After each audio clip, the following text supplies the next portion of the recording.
Walk round பண்ணிட்டு இருக்கேன் பாப்பா. நானும் பண்ணவா? சரி வா. என்னம்மா பண்ணிட்டு இருக்க? வாக் அரவுண்ட் பண்ணிட்டு இருக்கேம்மா. நீ என்னம்மா சொன்னீங்க?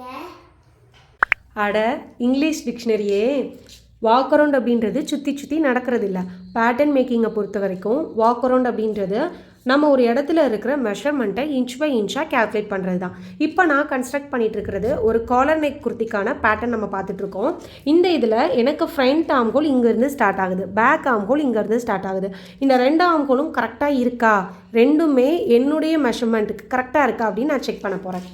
இங்கேருந்து நான் செக் பண்ணுறேன் ஃப்ரண்ட்டுக்கு.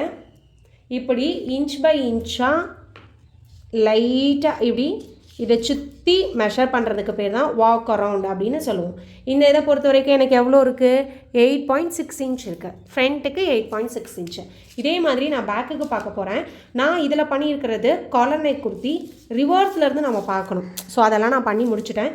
இப்போ கரெக்டாக இருக்கான்னு ஒன்ஸ் செக் மட்டும் பண்ணுறேன். ஓகேயா? இதுவும் எனக்கு 8.6 இன்ச் இருக்குது. இது பேர் தான் வாக் அரவுண்ட். இந்த வாக் அரவுண்ட் பேட்டர்ன் மேக்கிங்கை பொறுத்த வரைக்கும் ஆம் ஹோலில் யூஸ் பண்ணுவோம். அதே மாதிரி நெக்கு கிட்டையும் யூஸ் பண்ணுவோம். நெக்கு கிட்டே எதுக்கு யூஸ் பண்ணுவோம் அப்படின்னா, நம்மளுடைய காலர் நெக்காக வைக்கிறோம் அப்படின்னா டெப்த்து கம்மியாக இருக்கும், கழுத்துக்குள்ளே போகுதா அப்படின்னு செக் பண்ணுறதுக்கு மோஸ்ட்லி இது ரெண்டுலேயுமே வாக் அரவுண்ட் தான் நம்ம யூஸ் பண்ணுவோம். இப்போ புரிஞ்சுதா?